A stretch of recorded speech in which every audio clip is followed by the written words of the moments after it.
y vamos a pasar ahora a El Salvador. Estamos en una temporada electoral donde varios países durante este año van a tener torneos electorales.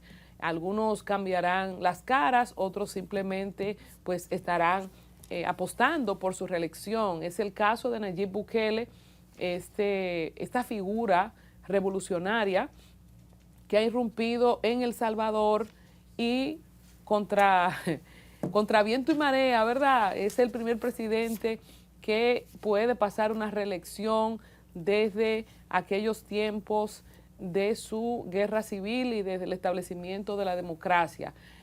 Con el 22% del escrutinio, con un 85% a su favor, es difícil que cambie el rumbo de los boletines. Aquí decimos nosotros, después del primer boletín, el que sale arriba, ese es el ganador. A menos que se vaya la luz. No, o excepto que le apliquen el algoritmo que le aplicaron a Leonel Fernández las internas del PLD, la única vez que una gente salió ganando arriba y terminó ganando el otro. Pero bueno, eso es chisme de patio. Vamos de nuevo a lo internacional.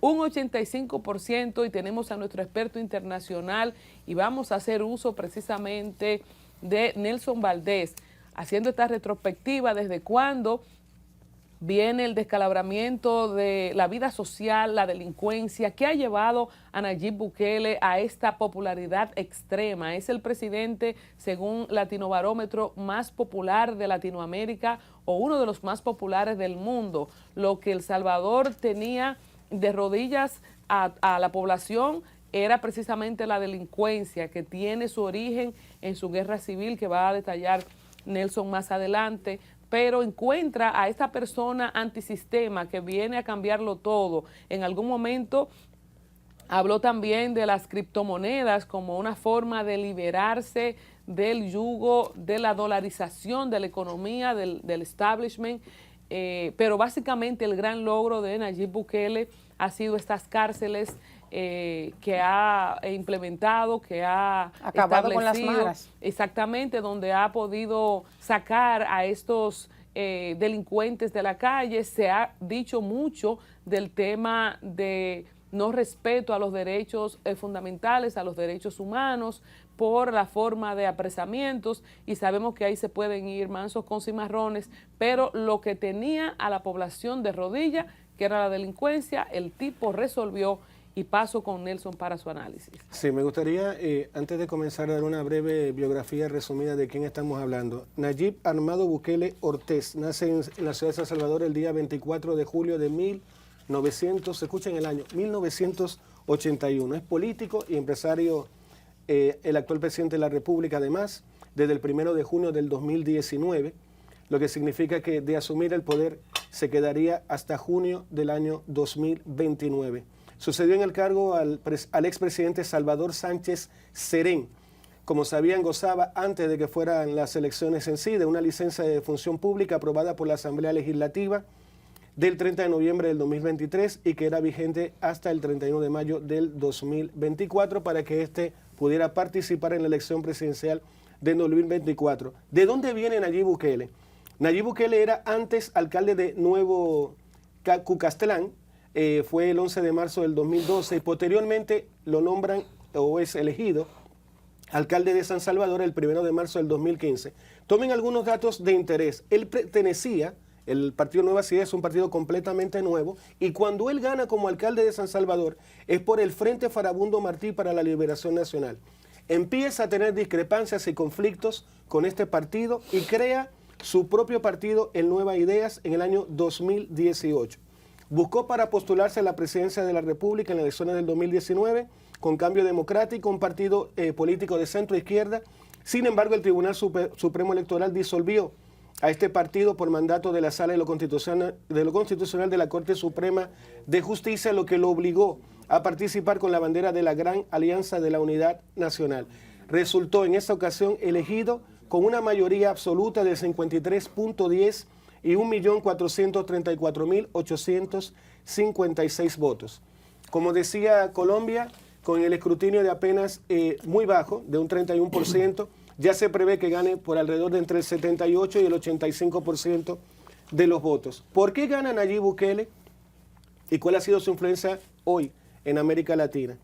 Todos los países piden a grito orden, todos los países piden de alguna manera que se acabe con el tema de la delincuencia. Este hombre agarra un país que nadie apostaba realmente un solo centavo, lo agarra del suelo, del fango, y lo convierte hoy en día en uno de los países más atractivos para inversión, más atractivos para vivir. Hay personas que se han ido a residir a El Salvador. ¿Y cómo ocurre esto? Los maras, para que ustedes tengan una idea, era un grupo criminal que estaba radicado. ¿Cuál es la historia de San Salvador o del Salvador? Hubo una guerra civil previa a los años 70 y durante 12 años ellos tienen una guerra civil que era una especie de debate entre los liberales y los conservadores. Había una oligarquía de alguna manera en El Salvador, que eran los famosos cafetaleros, y esta oligarquía gobernaba junto con el ejército, de alguna manera, el país. Empezaron a haber, obviamente, como siempre, diferencias, en este caso una guerra civil, donde mueren miles de salvadoreños, y de todo esto nace una especie de grupos criminales dentro de todo este caos, llamados los maras. Esta gente toman todo lo que es El Salvador, México, Guatemala, Nicaragua, toda esa zona de ahí. Una sola banda de los maras tenía más de 100,000 miembros. Ellos se reconocen por el tema de los tatuajes en la cara, en el cuerpo, en los brazos. Se financiaban a través del narcotráfico, el crimen y el secuestro. Ahora imaginemos un país pequeño, secuestrado por más de 250,000 criminales. Entonces, bueno, es imposible salir de eso. Cualquier ser humano en su justa medida diría, eso es imposible, hasta que apareció este señor, hizo una especie de relación cívico-militar y logra en un tiempo récord de 2 años, realmente, establecer un orden casi absoluto en El Salvador. Lo hace a través de una medida legal, un mecanismo legal, perdón, que se llama el régimen de excepción, que básicamente lo que hace el régimen de excepción es permitirle al Poder Ejecutivo, con una autorización del Senado, del Congreso o del Poder Legislativo, controlar los horarios de salida de las personas, que no pueden reunirse en grupo, la vida nocturna tiene de alguna manera limitaciones. Limitaciones, exactamente, y esto es lo que permite de alguna manera poder atrapar a los cabecillas y diferentes miembros de las maras para ser encarcelados. Quiero también compartir algunas notas que nos comparte producción. Dice que, bueno, el señor presidente Nayib Bukele, dice que ha ganado la reelección en un 85% de los votos. Esto él lo autoproclamó, debo decirlo. Todavía el Tribunal Supremo Electoral de El Salvador no dice la cantidad exacta de votos. Hasta ahora lo que ha habido son, obviamente, algunos boletines, pero todavía el definitivo no sale. Datos importantes. Bukele se convierte en el primer presidente en gobernar El Salvador por un segundo mandato consecutivo. Ese país, hasta que llega este señor, era completamente un desastre. Es decir, ningún país apostaba ni un solo dólar por El Salvador. Es secuestrado por los delincuentes. Estos delincuentes violaban, mataban, degollaban y decapitaban a gente civil, sin ningún tipo de problema. Yo recuerdo en México una conversación con un periodista. Yo decía, bueno, ¿cómo nacen los maras? Dice, bueno, a través, Nelson, de un caos total de la sociedad. Pero te digo, ¿cómo tú te conviertes en mara? Tú vas caminando en el auto, por ejemplo, y eliges un civil al azar. Y la otra persona te dice, necesito que lo asesines. Entonces viene el mara, pa, y lo asesina. Ese es su bautismo para poder ingresar a la banda. Ese es el nivel de crueldad de los maras del Salvador. Gobiernos de varios países, por ejemplo, felicitaron desde ya a Nayib Bukele antes de obtener los resultados oficiales, generando cierta controversia, obviamente. Bukele, debo decirlo también, que partía como favorito con los altos índices de aprobación y durante su primer mandato redujo, como dije anteriormente, la violencia mínimo histórico. En castellano, ¿qué significa? Según los cálculos, durante 500 días seguidos no hubo un solo homicidio en El Salvador. Wow. Eso estamos hablando muchísimo más que República Dominicana, muchísimo más que cualquier otro país, incluyendo Italia, donde se encuentra el Vaticano. Parte de lo que él decía en su discurso es que él decía, no es una hipérbole, o sea, no es una exageración. Pasamos de ser el país más peligroso de la región a ser el país más seguro de Latinoamérica, y es real. Completamente. Es increíble. Nelson, yo quería en la parte de que es el primer presidente que se reelige, que nos cuentes un poco de la realidad democrática y de cómo él logra la apreciación o la interpretación a favor de la reelección, porque es un poco lo que nosotros hemos vivido aquí o lo que vivimos. Por ejemplo, en el caso cuando Danilo Medina se reeligió, no estaba permitida la reelección. ¿Cómo fue el proceso para que Bukele pueda? Y por eso él mismo en su Twitter se definía como pichón de dictador, ya lo quitó. Ese era algo lo que él tenía en su bio, porque muchos lo acusan de dictador. Bueno, me encantaría que hubiese estado la doctora Hicheca para que me ayudara con algunos temas, pero déjame ponértelo bien fácil. Una persona, un delivery, por ejemplo, ¿no? que tiene que ser el encargado de llevar un alimento del punto X al punto Y, era imposible con los maras.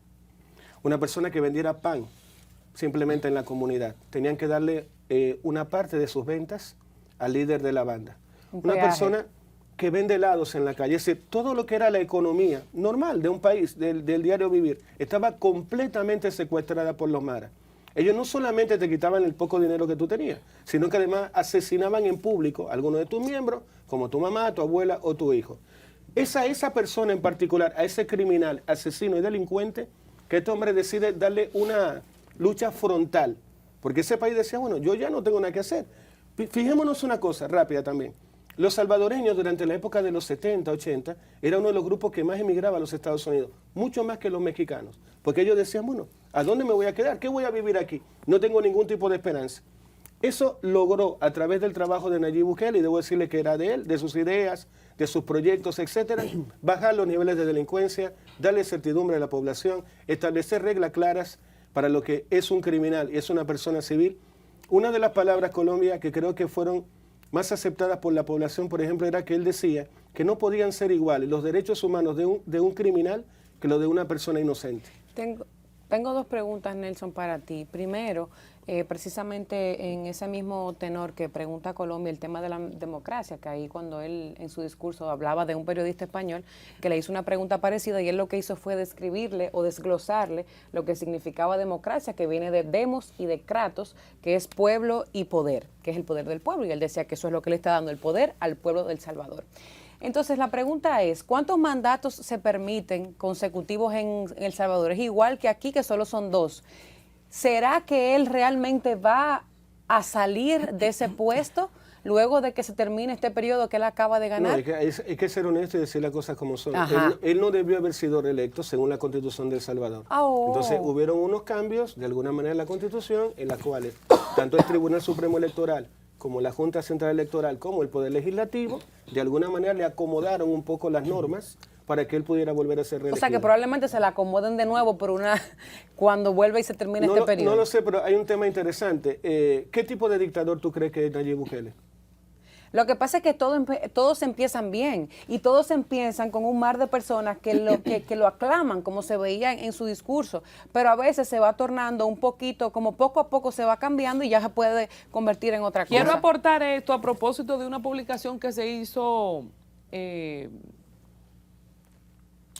el día de hoy.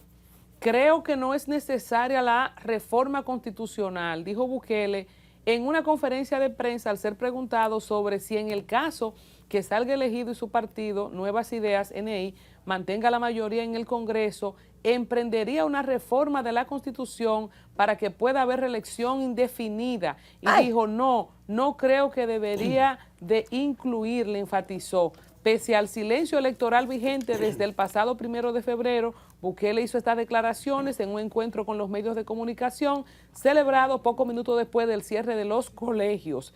Dijo, estas elecciones no oficialmente, pero vienen a ser un referéndum de lo que estamos haciendo en El Salvador, afirmó Bukele. Nosotros no estamos reemplazando la democracia, nosotros estamos trayendo la democracia al Salvador. Lo que viene para El Salvador es un periodo de prosperidad, porque hicimos la cirugía, hicimos la quimioterapia, estamos haciendo la radioterapia y vamos a salir sanos sin el cáncer de las pandillas, manifestó Nayib Bukele.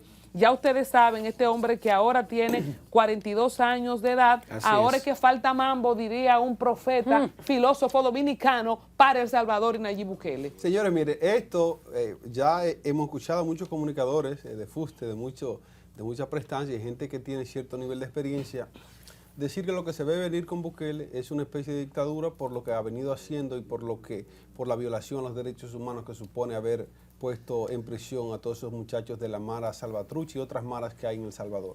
A todo esto, la gente que le defiende dice que simplemente El Salvador lo que quiere es un país que no tenga el control allí las maras y que no tenga la influencia internacional que controle sus gobiernos, porque lo que ha hecho Bukele en este tiempo ha sido romper con toda fuerza internacional que ha querido venir a mediar en problemas que realmente a la verdad de la verdad no les compete realmente, porque el problema social que tenía El Salvador era El Salvador que la tocaba. Entonces internacionalmente, así como pasa en Haití, la gente quiere empezar a mandar cosas desde allá, pero no saben lo que se vive en Haití con la frontera dominico-haitiana. Pero en este sentido, lo que Bukele está presentando tiene algunas aristas que a la gente que vivió en tiempos atrás les recuerda mucho a las dictaduras. Por ejemplo, el tema de este triunfo avasallante de más de un 80% en las elecciones se parece mucho a cómo ganaban los dictadores de nuestra región, pero también se parece mucho como, violando algunos tratados internacionales, entra en un estado de excepción para poder hacer lo que hizo y controlar el tema de las maras. La situación, el mismo Bukele lo ha dicho, que la situación que allí se presentaba, nadie de fuera entendía la enfermedad que tenía, ese cáncer que tenía El Salvador por dentro, solo él y la población lo sabía. Tenemos un factor que se parece mucho a las dictaduras. Nosotros, la dictadura más famosa aquí fue la de Trujillo, y sabemos que en ese tiempo lo que hay en común es que era muy seguro. O sea, el nivel de delincuencia aquí era cero. Usted se podía acotar a las 12 de la noche. Con el dinero en el pecho. El dinero en el pecho, y no le pasaba Y nada. la puerta abierta completamente. Así es. Entonces, eso nos recuerda mucho a la dictadura de Trujillo aquí en República Dominicana. Sin embargo, hay unos factores que, aunque gente quiera tildar de que estas intenciones de Bukele son pro dictadura, no tenemos otros factores en común que tuvo la dictadura de Trujillo. Bukele no ha salido de su país a justiciar ni a matar a ningunos intelectuales porque se han opuesto a lo de él. Tampoco ha salido a perseguir familias salvadoreñas porque tiene intereses o pensamientos diferentes a lo que él piensa. Tampoco ha salido a perseguir a familiares o a niñas o a jóvenes, hijas de familia prestante, para querer tomarlas. O sea, hay muchos factores que tienen mucho que ver con la diferenciación que existe entre lo que Bukele está haciendo a las dictaduras tradicionales. Ciertamente, nosotros entendemos el sentir de lo que tiene la gente de El Salvador y lo que tiene Bukele y la gente que le acompaña, es que sacar a Bukele en este momento de ese gobierno sería catastrófico. Lo dijimos aún aquí, señores, los periodos cortos son periodos muy traumáticos. Traumáticos porque son costosos a nivel de la infraestructura y logística electoral que tienen que hacerse. Lo que se invierte para instalar un gobierno, que se toman casi 2 años para poder establecerse en las instancias, en los lugares, nombrar quien tienen que nombrar y armar un equipo de trabajo, ya el próximo año intentan hacer algo y al llegar al cuarto ya están hablando de hacer elecciones y hacer campaña, ya no se trabaja. Entonces los periodos cortos son traumáticos. Y en un país que ha pasado por una cirugía, como bien lo indica, una cirugía tan profunda, tan exhaustiva, sacar a quien está dirigiendo eso, y tenemos que admitir lo siguiente: si fuese que Bukele tiene un equipo de trabajo o que hay varias fuerzas en El Salvador que tienen allí la intención de darle seguimiento a este plan, eso no es problema, no es preocupación. Pero esto fue un esfuerzo que salió muy de adentro de la persona y del equipo directo de Bukele. Y si sacamos a Bukele del proceso en el que está justamente ahora, Salvador va a retroceder. Hay que decir, antes de pasar con Yamel, Iván, que en el caso de El Salvador son periodos de 5 años. Nosotros tenemos estos periodos de 4 años que a mí de verdad me resultan muy cortos. Algunos correcto. dicen que 6 años son muchos, pero creo que 5 es ideal. Y quiero enfatizar que no se hizo un cambio en la Constitución, simplemente se interpretó con el Constitucional, que está también bajo el control de Bukele y que ahora va a tener más control, porque de como 60 diputados que se estaban eligiendo, los pronósticos es que él va a tener por lo menos 55. Entonces, reiterar que la Constitución no lo permite, que Bukele es el primer presidente de la etapa democrática de El Salvador que busca su reelección inmediata, que la consigue, aunque la Constitución no lo permite, y que él ha dicho en esta rueda de prensa de que él no ve necesaria una reforma constitucional para una reelección indefinida, de manera que así como se interpretó en esta coyuntura, prepárense para que se siga interpretando y que el poder popular, como los chinos le dieron a Xi Jinping, que Xi Jinping no tiene que hacer nada, que sea presidente hasta que él quiera, dijeron los chinos. Y ahí para muestra está un botón, porque si bien es cierto que las libertades se cercenan en los periodos de dictadores, también es cierto que progresan. También es cierto que económicamente, y ahí ustedes pueden ver en la edad de oro de nosotros aquí cuando Trujillo, que no estoy para nada evocando ni que venga una dictadura, pero miren lo que ha pasado con China. China está en los lugares que nunca ha estado, y así podemos ir viendo otras dictaduras en España, en Europa en general, bueno, en los tiempos de los reinados, de los imperios. Estamos en otros tiempos, pero a situaciones extremas, medidas desesperadas. Creo que eso es lo que está pasando en El Salvador, Yamel. Señores, tenemos aquí en nuestro canal de YouTube, recuerde comentar, darnos like. Hay una persona que está diciendo, me voy para El Salvador a vivir. El sueño de mi vida, vivir en un país organizado. Sí se puede, claro que sí. Y bueno, hay muchas personas que tienen este mismo sentir. Necesitamos un Bukele aquí, que necesitamos dice un otro. Bukele, que Bukele es el mejor presidente del mundo, andan diciendo muchas personas. Aprovechemos para ver un pedacito de este discurso que estuvo acompañado de grandes masas en El Salvador, señores, como la gente le aplaudía y lo clamaba, una cosa increíble. Y me llamó mucho la atención que parte de lo que dijo Bukele en su discurso es que ellos, o sea, El Salvador va a hacer lo mismo que hacen las grandes potencias, hará lo mismo que hacen los presidentes y los países desarrollados, pero no van a hacer lo que esos países le dicen a ellos que haga. Vamos a ver este discurso.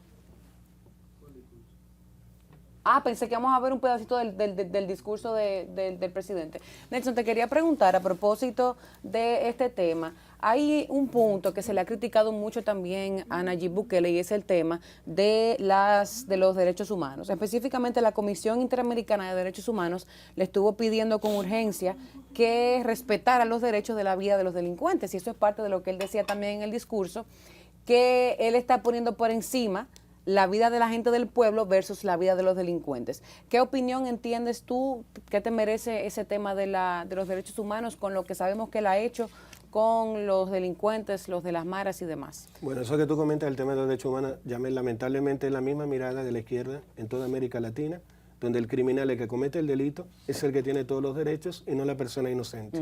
Incluso muchas veces es el criminal que tiene abogado y no la víctima. Eso sucede en todas partes, lamentablemente, de América del Sur. ¿Cuál es la discusión en El Salvador?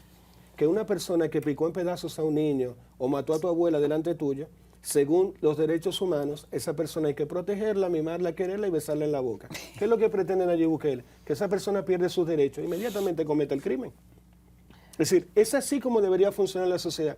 Una persona, un ser humano, un ciudadano debe entender que si yo quiebro, violo las normas, quebranto la forma de la sociedad en que vivo, asesinando, matando, lo que sea, yo tengo que entender que algo voy a perder en ese camino. Entonces, los derechos humanos, por eso acabas de matar a otro humano, acabas de asesinar a otro humano. Por lo tanto, las reglas no pueden ser iguales para ti, que eres inocente, que para mí, que soy un criminal o un asesino serial. Entonces, esa es una discusión. Lamentablemente la izquierda, y esa sí tiene otra mirada, la izquierda dice que una persona que haya cometido 100 asesinatos debe tener abogado y lo más probable buscar todas las aristas judiciales o legales para que esta persona salga de la cárcel. Nelson. Disculpe, Sí, Iván, quiero decir una cosa que, yendo a la línea que comentaba Colombia.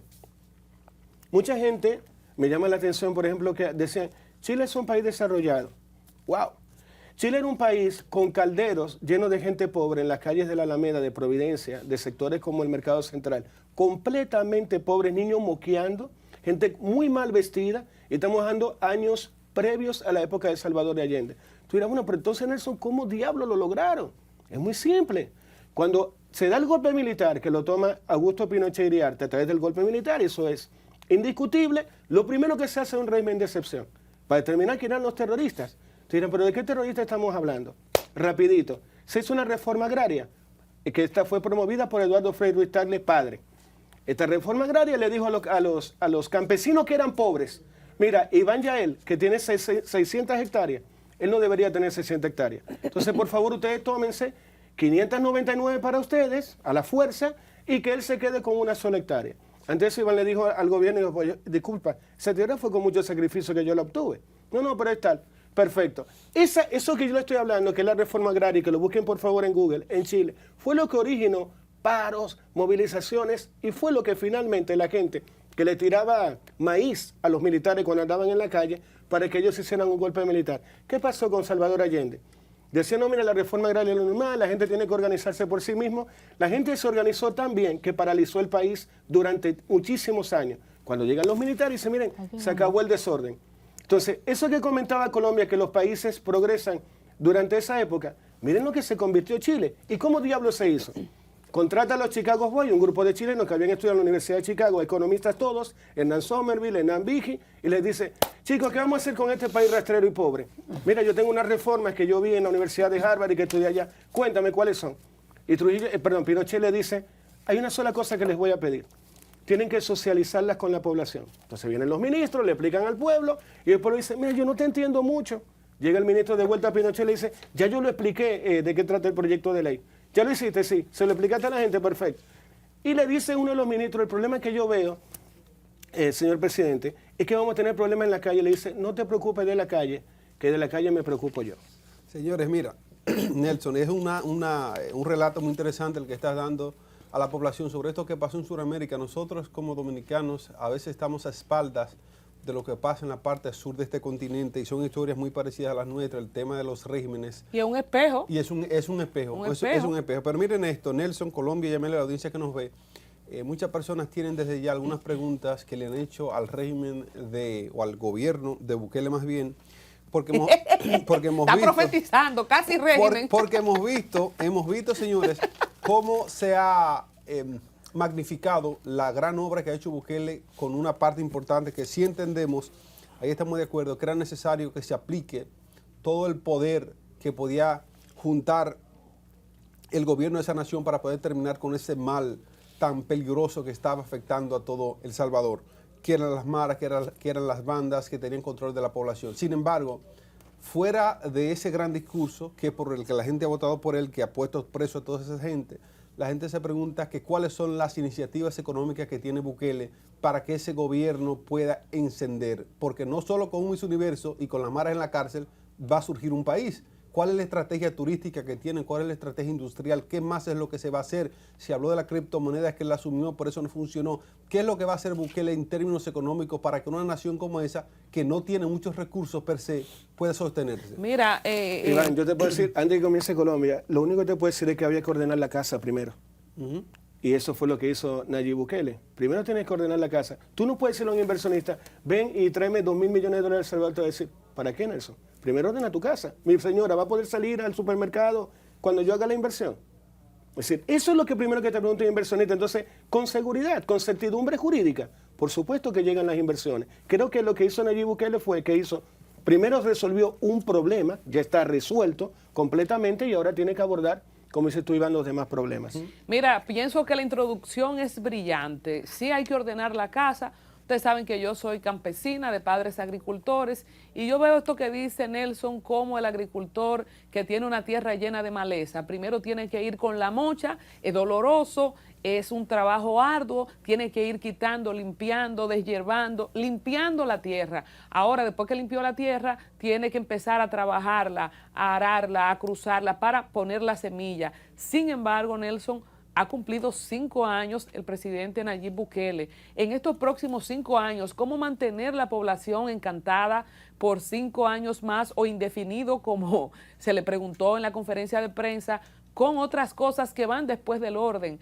Un presidente, señores, y yo de verdad lo admiro muchísimo, un presidente que tiene el material genético suficientemente colocado donde va, para ir a la ONU y decir en la ONU lo que él dijo. Yo vine aquí a perder mi tiempo, el material colgante, Nelson, para no decir disculpa, a esta hora del día, entendido. Para no hablar de esto a esta hora del día, que en boca de una dama, pero ya ustedes saben, los pantalones, en otra palabra que tuvo Bukele cuando fue a la ONU y dijo, esto no sirve, y que yo estoy de acuerdo, la ONU no funciona. Si la ONU funcionara, no estaríamos viendo lo que hemos visto en Ucrania, no estaríamos viendo lo que estamos viendo en la Franja de Gaza, lo que estamos viendo con Israel, lo que estamos viendo en Haití, lo que estamos viendo en comunidades en África donde todavía cercenan y mutilan a niñas. No estaríamos viendo lo que vemos en este planeta de desigualdad social y de injusticia política y económica. Entonces Nayib Bukele fue a la ONU y dijo, esto no sirve, yo vine aquí a perder mi tiempo, pero vine a decírselo en su cara. ¿Cuál es la estrategia para tener inyección económica, ojo, a menos que, y dado que, yo no sé, porque la verdad es que ahora mismo no tengo claro, Nelson, si tú lo tienes claro, Yo lo tengo cuál es su clarísimo. relación con China, porque Excelente. no veo en el establishment de la sociedad, del conjunto de naciones, La voluntad. cómo él va a poder salir adelante ahora con el tema económico. Tenemos llamadas desde ya. ¿Queremos un Bukele en República Dominicana? ¿Sí o no? ¿Podríamos tener sí o no? Un 85%, señores, según el primer boletín. ¿Con quién hablamos y de dónde? Sí, buenos días. Muchas bendiciones para el país dominicano de New Jersey, Rafael. Gracias, Quiero decirle Bienvenido. que queremos asimismo un Bukele, pero que funcione tan bien como Abinader, porque estamos felices con Abinader. Pedirle a Dios que no caiga en el mismo hoyo que estaba el país antes, porque Abinader está reparando un país enfermo. Nosotros antes estábamos felices cuando de que la visita sorpresa del PLD, y nos engañaron. El PLD nos engañó con Leonel y con Danilo, y con la fábrica de millonarios que tenía Leonel, y después Danilo siguió con la fábrica de millonarios. Pedirle a Dios que el país no vuelva al mismo hoyo, porque el gobierno está reparando un país enfermo. Recuerden que antes estábamos felices y que la visita por sorpresa, y nos engañaron. Hay que seguir hacia adelante con Abinader. Aquí todo en Estados Unidos queremos a Abinader. Muchas bendiciones. Rafael, con todo. no se vaya, Rafael. ¿En qué se parece Abinader a Bukele? Bueno, Abinader ha puesto la justicia, la mejor justicia que hay en República Dominicana. También están reparando el país en muchísimas cosas, ¿Comprende? Bueno, Sí, gracias por su Rafael. Yo me llamada. pregunto- Ahora yo va a me llamar pregunto, uno de color morado o de color verde a que decir eso lo no sirve. opuesto. Bueno, eso se trata de la comunicación, eso es la Exactamente. libertad, eso es la democracia. La democracia. La encuesta está en YouTube, señores. ¿Queremos un Bukele en República Dominicana? ¿Sí o no? ¿Sí o no? Tenemos otra, Otra llamadita. llamada, buenos días. ¿Quién nos habla? ¿Desde dónde? Adelante. Rudy Jiménez del Bronx, New York. Epa, Buenos días, adelante, muchachos. corresponsal. Accionista de, Así será. este Oiga, emprendimiento, don Rudy. Me encanta, aparte que todo me encanta, pero me encanta ver cuando mi hermano Nelson está ahí. Una estrella, una teorizando. estrella. Soy un enfermo viendo a Nelson. Te lo digo, lo quiero a todos, pero después que Nelson está ahí, ustedes han pedido muchos votos conmigo. Aunque son votos que lo quiero. Adelante, Pero adelante. Y vienen cosas mejores, así que no se desespere. Bueno, estoy con eso 100%. Lo que Bukele está haciendo en El Salvador, yo digo y digo, yo soy del PRM por Luis Abinader, soy de Abinader 1000%, ciegamente. Pero estoy con eso porque Nelson dice que Bukele es el único presidente que yo he dicho que defiende realmente a los derechos humanos, pero los derechos humanos, los humanos que somos derechos, no los humanos que matan los humanos Está que buena matan esa. los humanos correctos, los humanos que matan los humanos correctos. Entonces, allí en la República Dominicana hay un sindicato de delincuentes, abogados defensores de los derechos humanos, que es lo que defiende a los delincuentes. Vamos a darle un Entonces, aplauso a Rudy, Rudy. sí, sí. Además, Un aplauso a don Rudy. Los Nosotros derechos de los queremos, humanos que son nosotros derechos. Que son a derechos, Abinader, sí. porque Abinader tiene el ejército, las fuerzas armadas, la marina de guerra, la fuerza aérea, y tiene todo el estamento y la policía nacional. Y a mí también como chivato, que ¿cuál es el problema? Que no pueden eliminar esa pandilla y esos delincuentes de la calle.